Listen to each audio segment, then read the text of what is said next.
Hey guys, welcome to this video where we're going to be covering some of the key decisions you need to make when choosing the right 401k plan for your business. I'm Robert Montez, I'm the owner of Nexus Wealth Management, and I'm a certified plan fiduciary advisor. Today we're diving into structuring your 401k plan for success and how when optimized, your 401k can help your employees and yourself build a stronger future and a more fulfilling life. Now, when I talk to business owners about their 401ks, a common question I get is, Rob, where do we even start? And I understand this question, especially when you consider that at its core, a 401k is a trust document. This means that there are an unlimited number of options and features you can choose to incorporate into your plan to tailor it perfectly to what your organization is trying to accomplish. And while options can be great, they can also be overwhelming. That's why my goal with this video is not to try and answer every possible question regarding plan setup and design, but instead to point you in the right direction and get you a great place to start from. So, where should you begin? Well, in my opinion, and as someone who oversees dozens of plans for hundreds of participants, the absolute best decision you can make right out the gate is to establish a formal retire committee. Guys, this is so important that I'm going to say it again. The absolute best place for you to start is by establishing a formal retirement committee. Now, once established, this committee can make reviewing your plan and decision-making so much more effective. Having a team which can collaborate, discuss ideas, and collectively make decisions leads to a better, more thoughtful plan design. This is why it's the very first step we take when working with a new client at Nexus. Now, once you've established that committee, you can begin to consider what your ideal plan will accomplish. It's important to remember that all 401k plans help businesses in three ways, which are recruiting and retaining key employees, reducing the taxes for your business, and maximizing your retirement contributions. Now, while all plans will do each of the followings, through proper plan design, you can structure your plan to emphasize one of these more so than the others, depending on your goals. So a crucial question for your retirement committee to ask when starting a new plan or benchmarking your current one is, which of these three things do you want your plan to accomplish most? Now, after you've made that decision, the next thing to consider is if you want your plan to be a safe harbor or a traditional plan. So let's break down each of those options. Starting with a traditional 401k. With a traditional plan, the term traditional here sometimes throws people off because they think we're talking about traditional as in pre-tax contributions, such as in a traditional IRA. However, when we talk about a traditional plan, we're not talking about traditional pre-tax contributions. Here, we're talking about the overall plan structure, not how contributions are taxed, where traditional in this sense means just simply not a safe harbor plan. So what are the benefits of a traditional plan? Well, for one, they offer more flexibility in design, giving business owners the freedom to customize things like matching formulas or vesting schedules to exactly what they want them to be. This essentially means that the business owner has more levers he or she can pull to get specific outcomes. However, these plans are subject to specific testing requirements, such as ADP testing for deferral fairness, non-discrimination testing to ensure benefits for all, and other checks like top heavy or coverage tests. These tests are there to make sure the plan benefits participants as well as owners, and that an owner isn't just setting up a plan so they can reap all the tax and savings benefits while not making the plan available to the rest of their employees. Ultimately, traditional plans are best suited for those who want a lot of options and a lot of levers they can pull on their 401k, or where an owner does not necessarily plan to contribute to the retirement plan. On the other hand is the Safe Harbor 401k, which is designed to make things simpler by automatically passing those tests we were just covering. Safe Harbor plans do require employer contributions with a standard match formula following where the employee puts in 6% of their income, the company has to match 3.5%. Think 100% on the first 1% and then 50% on the next 5%.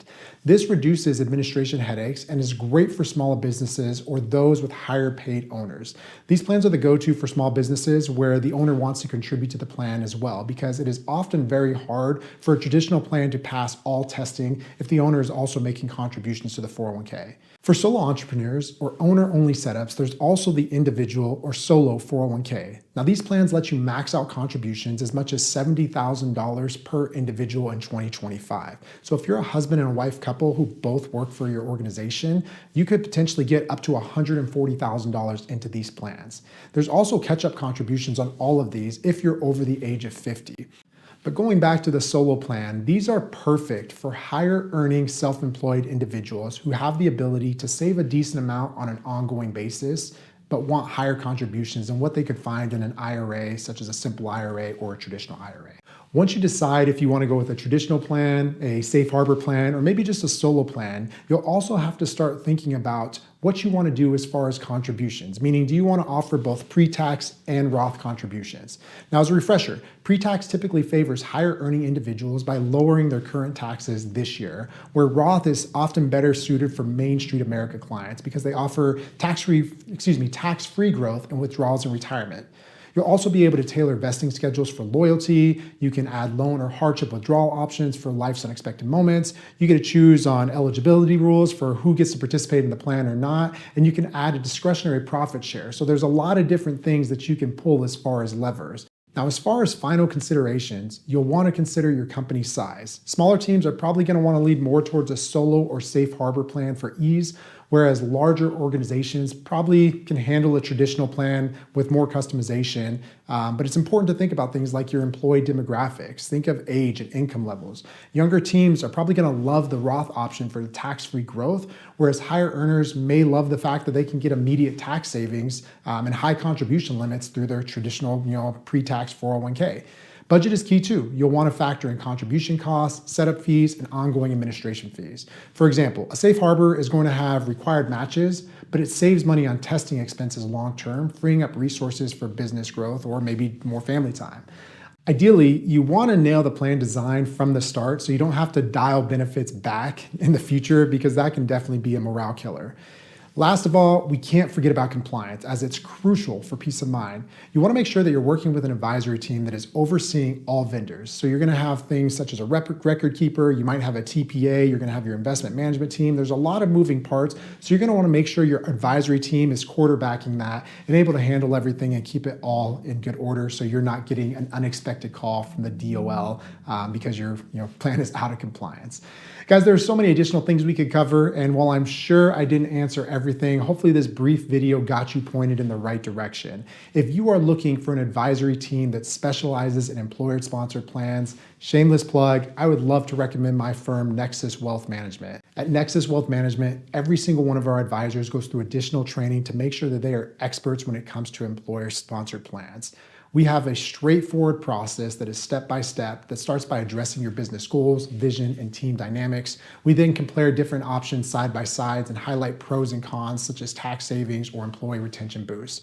Next, we handle implementation from the paperwork to enrollment. The whole focus, guys, is that we want to make this super simple so you can focus on your business while we help you get the plan details just right.